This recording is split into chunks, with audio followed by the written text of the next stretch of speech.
Good morning, and welcome back to Book Club Corner.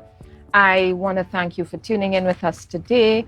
Every Wednesday, we chat with an author about their books, about the love for the written word, and about the literary arts across the Caribbean. So thank you for sticking with us. And thank you for being here, viewers across Trinidad and Tobago and the Caribbean. And today we have with us a really special author. His book is called Third World to First Class. And we want to introduce to you this first-time author. And his name is Shankkeel Alleyne. Welcome, Shankkeel. Thank you. And before we get into Shankkeel, his book, his fantastic literary exploits, you know how we do it on Book Club Corner. And before I even get there, right, guys? So I have a problem today, right? You'll have to excuse me. I can't find my glasses. So I just put in all of the P's and Q's. You know, the author reads to us, but I usually like to flip through the book and have that won't be happening today, guys. I don't know where I put the glasses, so I can't see. All right? Everything looking a little fuzzy. Well, except for you. I'm farsighted, so. I just letting you know, so when you see me squeezing up my hand, squinting and stuff, you know, so the wine like it get into her, right? You're not going to think that. Don't think that. So we're going to get into some wine today. We do this on brunch on Book Club Corner. Every Wednesday we have some wine. And today we have a very special wine. It's called Blue Devil. And this is by Irie Roots, by my good friend Marlene. Thank you very much, Marlene, for this. And we're going to be having some Blue Devil. I'm hoping it's going to treat us good today, Shankkeel. We do the 5 S's of wine tasting. So we're going to have some wine. We're going to look at the wine, look at the clarity. Right? And then we swirl the wine. We're looking for the legs, so we swirl it. And then when I swirl, this one has some legs. So I'm expecting it to be a little on the sweet side, right? And then we sniff the wine.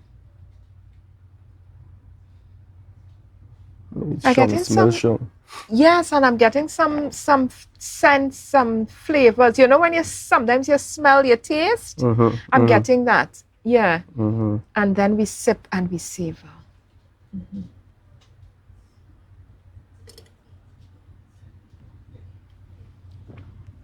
It is sweet as I expected, but it is delicious. Very delicious. Oh my God, just now. If you're all out there looking on, get your drink, get something to eat, get something delicious. Sit and chat and chill with us. Cheers, Shankkeel. What did you think of the wine? Cheers. Yes. Shankkeel is a vintner, and I'll explain what that is. A vintner is a person who makes wines, right? So Shankkeel is a vintner himself, so he's going to be giving us some wines, right? For sure. Sharply. Yes. Yeah. So we are going to talk about this book. Shankkeel, because I gave Shankkeel the book because I can't find my glasses, right, guys? So I'll say, Shankkeel, the book is all yours. Yeah. So today we're going to be talking about this book that you've written. Yeah. And, you know, this book introduces some very heavy topics. Very, very. I had some very strong feelings when I read this book, guys. And I told Shankkeel when I saw him this morning. Side eyes for plenty people. Plenty people. And you will understand when we start to talk about the book why I had such strong feelings, right? Yeah. But Shankkeel, before we get into the meat of the matter, before we get into some of these heavy topics, tell us, what made you want to become an author? Okay, so I had to get a message out. And really it's a movie I wanted to put out. Yeah. But as I going along, I was like, a movie wouldn't be easy to put out right now. The money and all these things. Right. Yeah, I hadn't reached that level. So I was like, let me start with a book because a book, as I said, come like a script. Yes. Yeah, so right now I start at my toddler days. Right now is an open book too because after toddler, gonna write about my teenage, which I'm working on right now. Right. And then my adult, which is now. So, because I'm still facing trials, you know, but you're getting there. Yes. Yeah. Shankkeel and I were talking about this book and about how authors can become, how your book can become a movie. Yeah. Right? And the idea about turning your book into a movie script and so on. And we're going to bring on some authors who have been turning their books into movies. From soon. Tobago? Yes, across the Caribbean, right? Oh, so okay. just look out for that, viewers. We're going to be heading down that road where we're going to be talking to some authors and to persons who are in the film industry right here in Tobago about how to get your book into a movie, right? So I know that's what you're thinking. I'm hearing you. You want to go down that road, right? But Sure. I want you to tell us, you wanted to put your story down. You wanted to visually depict what your life had been. And, you know, as I say, you do what you can. And at that time, you said to yourself, you know, it's going to take a bit more than what I have right now to do the movie. So I'm going to do the book. Yeah. That's what you told yourself. Yeah. How do you feel about your book? About the fact that you were able to tell your story and get it out there? Now I'm feeling good, but at the moment writing it, no, I wasn't feeling good because I had to go and dig up old scars.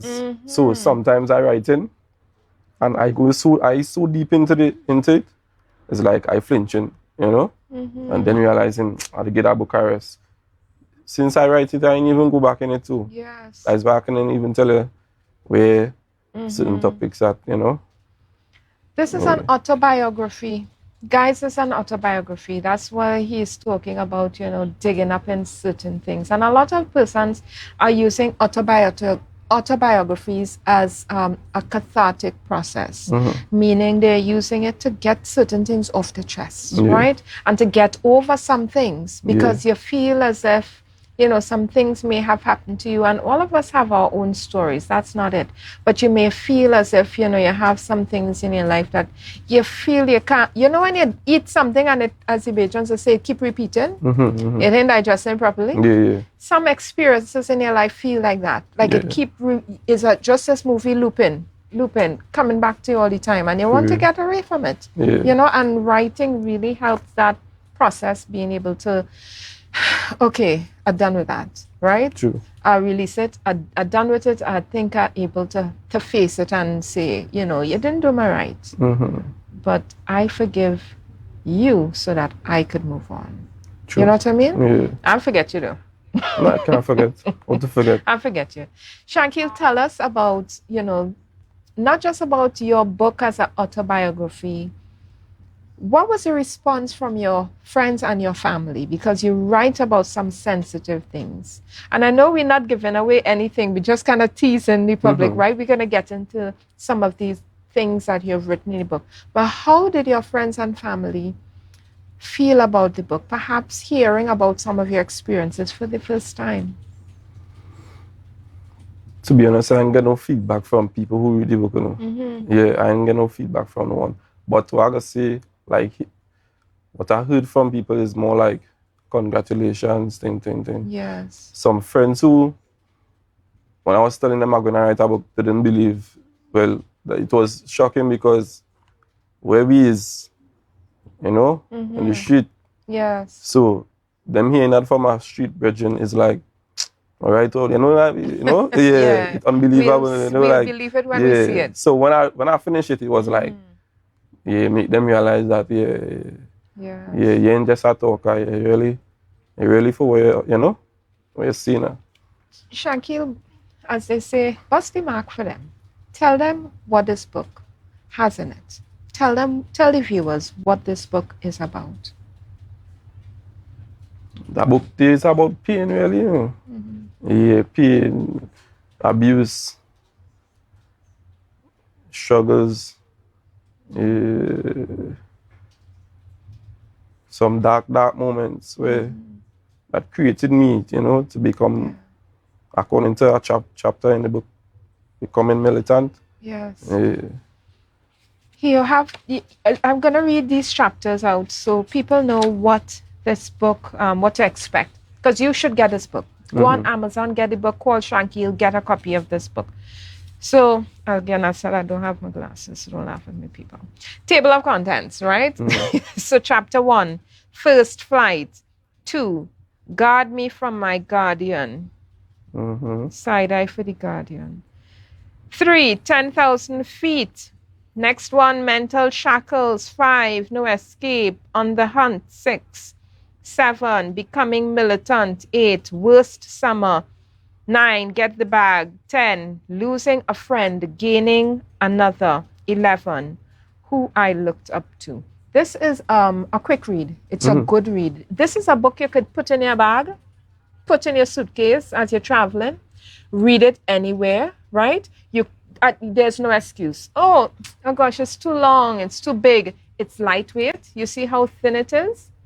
You can carry this book anywhere, right? You can have it in your hand as you go through customs. You read this on your trips, read this as you're relaxing. This you could read in probably one night, I'm telling you. Yeah. So get this book and share in this experience. I had some strong feelings, Shankkeel, when I read this book. Some strong feelings. And I have some pet peeves, guys. I was telling Shankkeel, for how I feel about some of the topics that came up with your book, right? Yeah. Abuse. Adults beating on and abusing children, right? And what we call not sparing the rod. And I was telling Shankkeel, it is my perspective. Now, I'm sharing it. Don't come for me. This is mine. If you are not allowed by law to beat adults, you should not be allowed to beat children. They're half our size, quarter our size, an eighth of our size as adults. Why are you allowed to put your hands on a child if you are not allowed by law to put your hands on an adult who can beat you up, right? And who can fend for themselves, there's domestic violence laws. Why do we need those if you can beat children? I say you should not be able to beat children. They're not able to defend themselves. That's just my pet peeve. So, yeah. That's how I feel. I'm not taking it back. Yeah. I don't approve of beating children. You should be able to speak to them. And if you can't speak to them, figure out some way to communicate with them. Yeah. Right? And if there's a problem, Tobago is a wellspring of very talented people, very smart people, capable and professional. There are therapists, social workers everywhere. Yeah. So you have no excuse. Okay, guys? That's just my 2 cents. Shankkeel, when I read this chapter, let me tell you what chapter I was reading, right? Yeah, let me hear which one. Guard me from my guardian. And there is a part in that where you talk about you were going on a trip. I don't know if you remember that part. I know the first chapter is where I was talking about the trip. Oh, yeah, and you had a bag. Yeah, that's the first chapter. Yeah. Y'all, I'm not giving away any... Yeah, we're not giving away any spoilers, but Shankkeel, tell them about this trip you took. And tell them about this bag you had. Nah, well, it was like... going on a trip with the family, which I wasn't even supposed to go, but I get through. And remember, I come from a poor home, so when I go to that family day and going on that trip, I didn't prepare. I wasn't even prepared to go by that family, meaning like having the clothes, having things. So when it was like going on a trip, it's like, and that's the first time I traveling to. So it's like, I didn't even know where I put my clothes in, and it's a old place, a plastic bag I had to put my thing in. Yeah, and they call the machine that just bring the luggages. Conveyor belt. Right. Yeah. Seen my bag on that spinning about 2 times and ashamed to pick it up because, real people, You talk about some real things, but you had me giggling with that. I just imagine you standing up there and your bag going what? wrong. I watching my plastic bag. This plastic bag on the conveyor belt at the airport going wrong and people wondering, Well, who is the owner of this bag? Shame. Listen, parents just put you in some positions too. Oh gosh. I hold him back. I hold him back everybody because everybody get a bag. Eh? Yes, and they're wondering where your bag. Yeah, where my thing. I know what my thing is now. I just can't pick it up. Listen, it's not just poor homes these stories come out of, right? I'm gonna give you a story. So there was this girl in my class. They weren't having financial issues, but her mother was in a hurry. End of the term, you come and you have to empty your desk, right? So her mother came for her. She had to empty her desk and take all her books and stuff. She had not been one of those children who were taking home books little at a time. So her desk was chock full of all sorts of rubbish. And her mother pulled up, where your bag? Mommy, I still have the things in the desk. I got to empty it. And the mother pulled out 2 garbage bags from the back of the truck. And empty everything in the garbage bag. We stand up watching. Laughing? And well, you can't really laugh. The mother stand up right there. If it was her alone, we might have laughed. But, mommy stand up there, what? Mommy could not care less. Mommy empty everything in the garbage bag and say, you keep him a back, child. Yeah. Let's go, right? Parents have no shame. We just be like, Jesus, you hiding your face? Parents have no shame at all. So I found that was one of the lighter. So it started dark for me, right? Where you were talking about the fact that you didn't have anything to put your clothes in. Yeah. And, you just pick up a bag. You pick up a plastic bag, throw your things in, and I want to go, so I'm not letting nothing keep me back. Yeah. And I felt that was one of the more interesting perspectives in life. You didn't let anything keep you back. Nah, at all. You wanted to go on a trip. You had nothing to put your things in, and you said, oh, well. Yeah, I go in. I'm thinking it's foreign. I go into. No, in I go on. You're going overseas. Yeah, first flight, I say, first flight. I'm chuckling because, it's just a window into the perspective of you. And that is one of the things that has marked your life. Yeah. I'm not letting anything stop me. Not the pain of my childhood, not the people who did not care for me, not the things I didn't have. I'm going to make it. Yeah? We're going on a quick break. Shankkeel and I are going to be talking, but y'all come back with us as we continue to talk. Shankkeel Alleyne, Third World to First Class, a really quick, easy read, guys. Lightweight, paperback, 109 pages. Yeah, 109 pages. Get this book. Come back with us in a few minutes.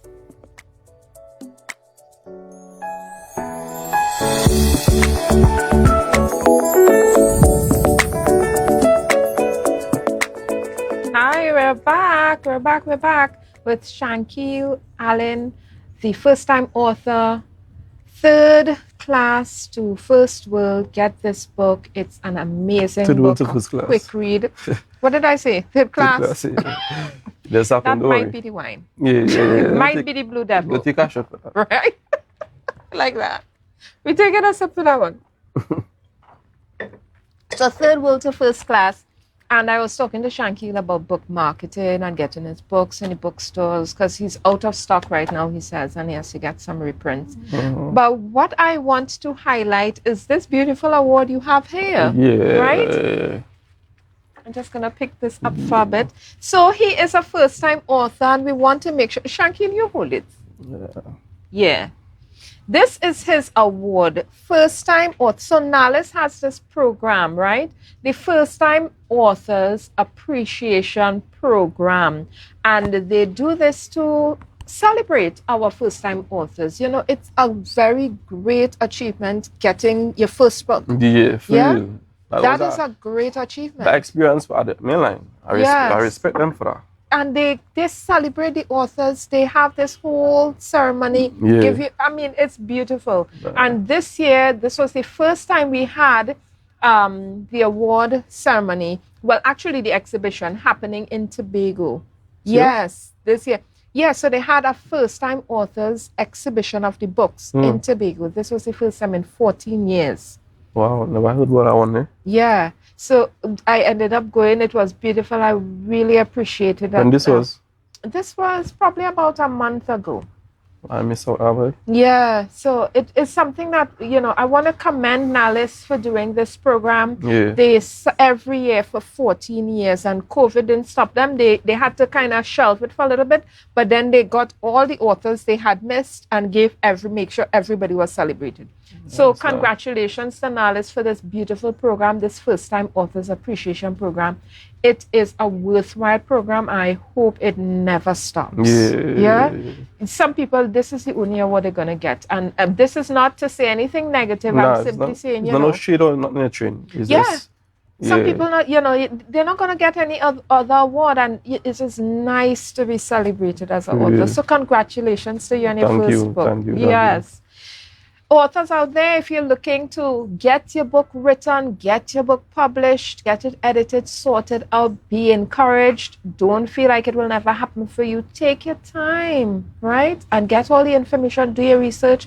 Call Little Bigger Writers Guild. You could call me, ask me anything you want. Find me on Facebook. Do ask me for my number here.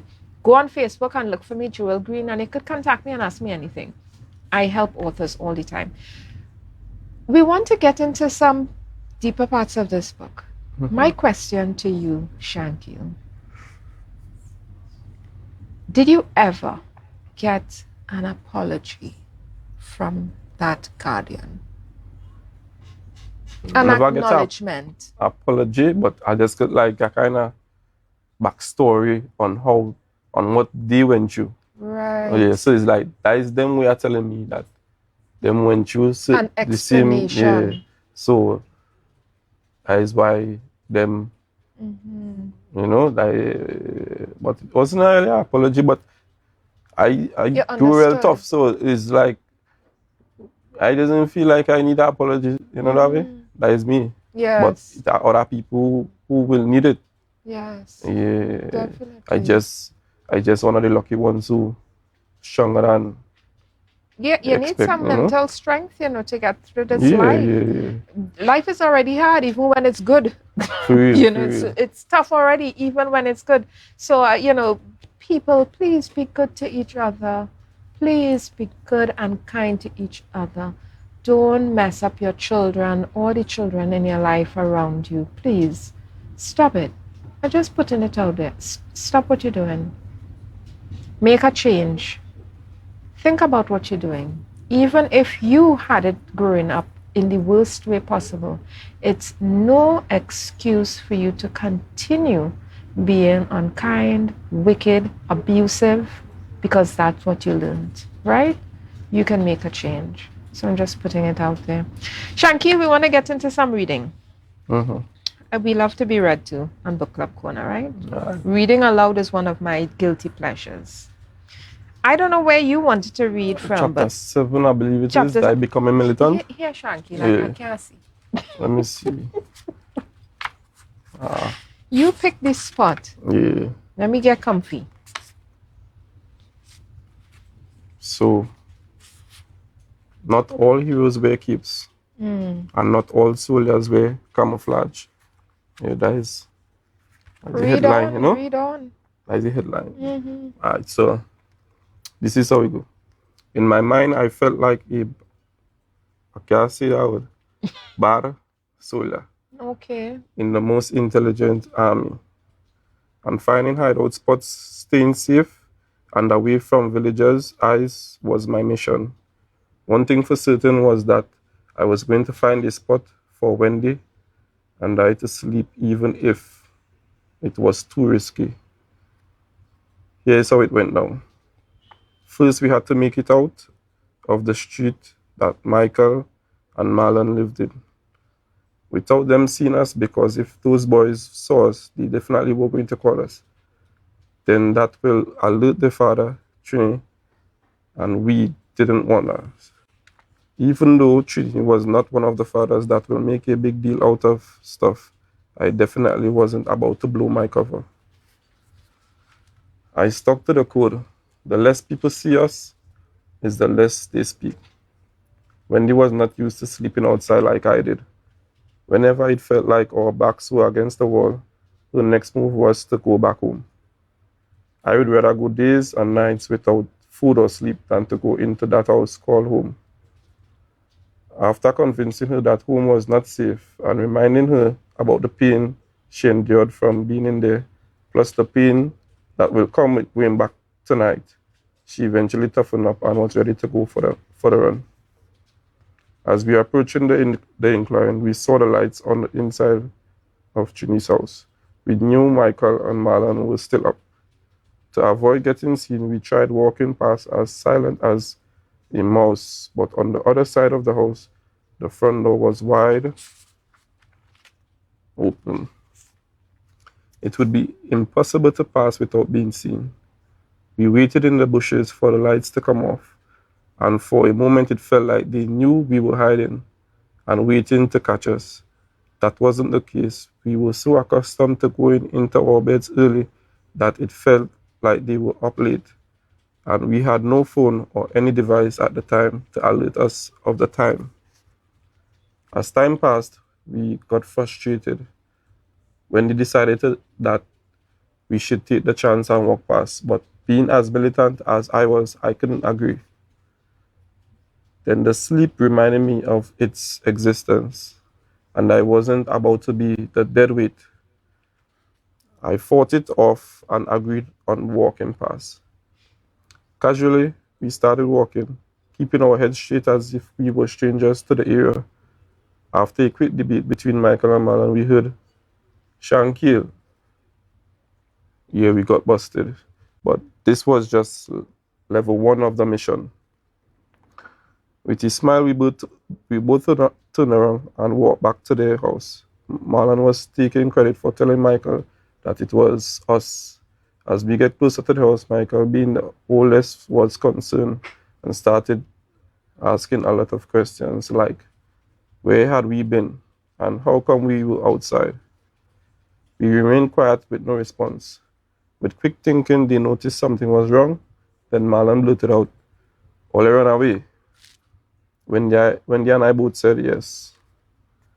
After a couple more questions about our plans to stay safe during the night, Trini overheard us outside and came to see why we were not at home.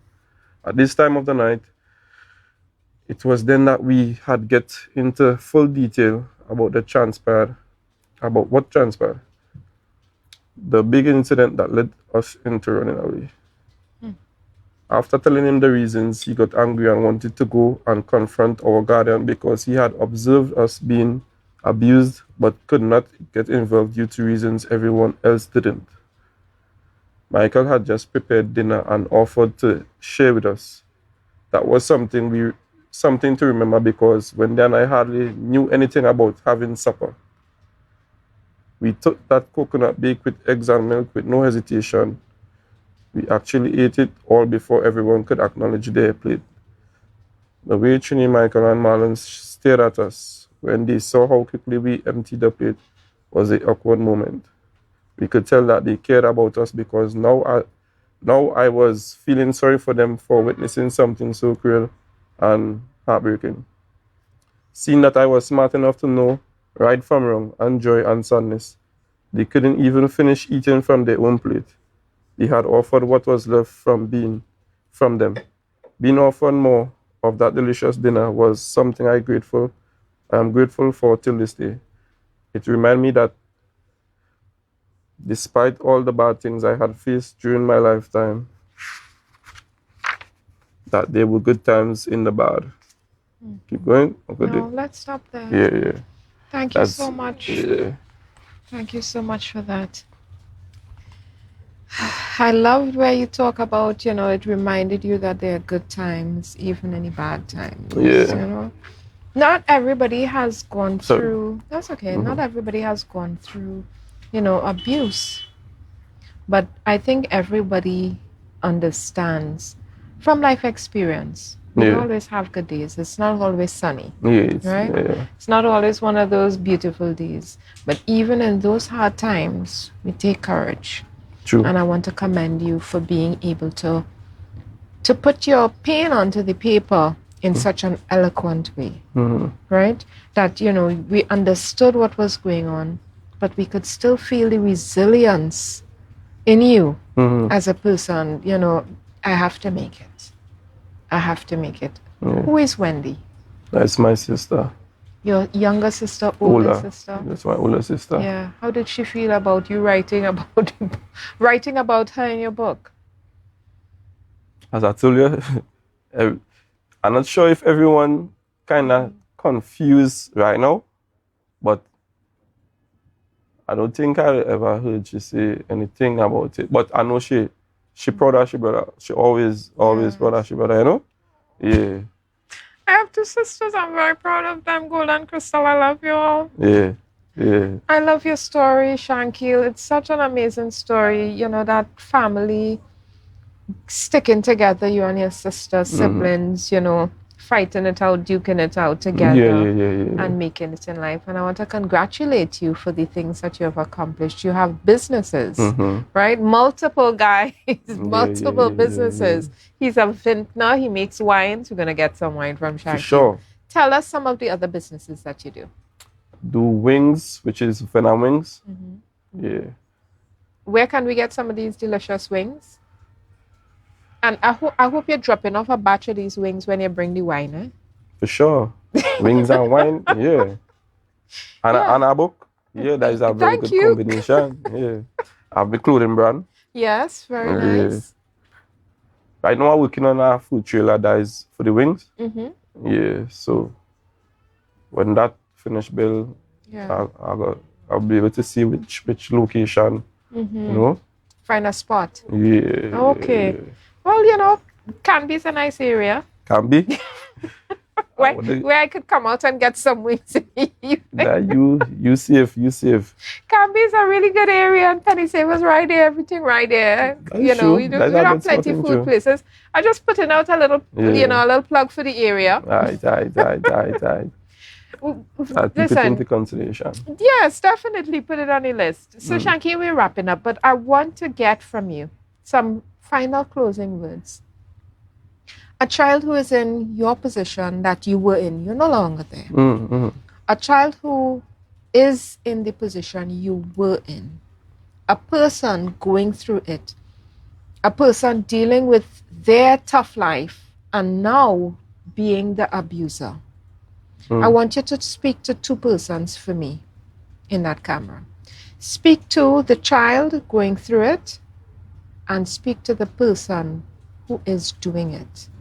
That perpetrator of abuse. I want you to speak to the two of them. Well, for the child who going through it, what I would say to them is have a plan, because that is what I did as a child. Like from the time, as I say, BET is what helped me to realize what I could put my story out to the world and, you know, become. So I was like, so have a plan, as in don't try to execute the person that abusing you, because all type of things just go through your mind when you get an abuser, and you have to be real strong. Like, so have a plan, as I say. Always remember that it wouldn't last forever. Because I remember them cousins and friends saying, I got turned 18 just now, and 18 was real. That too far, I going to abuse now. My head swell now. Me, I want to hear about 18, but you can feel like it's a forever thing, a lifetime thing. But the tables got turned, and to the person who doing the abusing. That same person, that same child that you're taking advantage of and abusing will grow up to be the one that have to say about you. You got what? And to be honest with you, it's like they just turn so nice when they get old, but for some reason they just can't have that patience with them, even though you want to, because it's like, you know, they're playing nice now because they can't really, you know, mix it more. So just remember, after one is two, you know. Oh my gosh, that's a Caribbean proverb, real. After one is two, it can be your day one of these days. That's what it is. Tables will turn. You won't always be on the giving end of the abuse. Careful. You know, it's gonna be keeping the upper hand. You're gonna be the weakened one of these days. You're gonna turn that elder who needs somebody to come help you get your food, get your groceries. you was feeding us and changing pampers and whatever, but we got grow to be changing your pampers and feeding you. So I know you wouldn't want nobody to shove food down your throat and leave you there, and you know. Yes. Yeah, I believe it are people that be treating their parents. But although you shouldn't grow up and do the same thing to your parent or a guardian or whoever the person was that taking care, you know. Forgiveness. We're advocating for forgiveness, not for mercy for the person, but because if you stay there, you're not gonna have a good life. Nah. Treat them good. If you stay there mentally. But a lot of elder abuse, there's another topic. We're out of time, guys, but a lot of elder abuse is happening because they take after one is two, eh? Yeah. So it's like it continues. Let's be honest, guys. And we're not saying that you should. We're not saying it should happen. We have things in place for that. But please remember, you will one day be an elder, and you do not want to be in a position for somebody to do you the wickedness that you may conceive in your mind to do a child. Remember, you're not always going to have the upper hand, okay? One more thing before you go. Shout out to all the police officers and the soldiers that the guardian used to try to call to beat me now.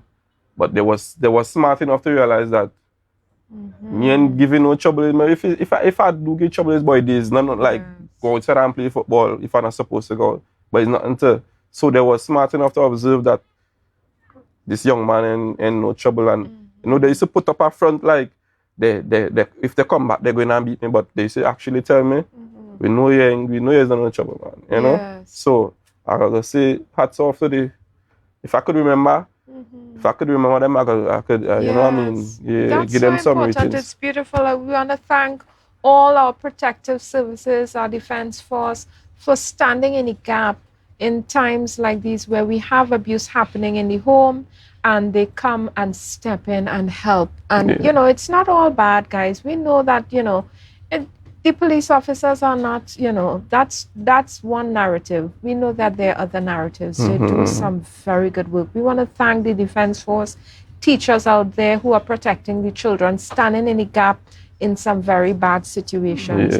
Thank you for this book, Shankkeel, for putting some light on those situations that you went through and other children are going through. Kids, if you're out there, remember that you can call the police. Don't just sit there in a situation. Relatives, if you're hearing about it, seeing about it, community members, if you know abuse is going on in your community with the children in your community, please call for help, step in. Don't let it continue. It's in your power to help them today. Don't let it just pass and say, you know, I used to remember your mother and father used to beat you like a snake. You know, speak to them, please, right? We can all stop this cycle of abuse happening in our communities. Thank you, Shankkeel. And we want to thank our viewers. Thank you for being with us here today. We're talking about some very heavy topics, right? We had some wine to take us through because let me tell you.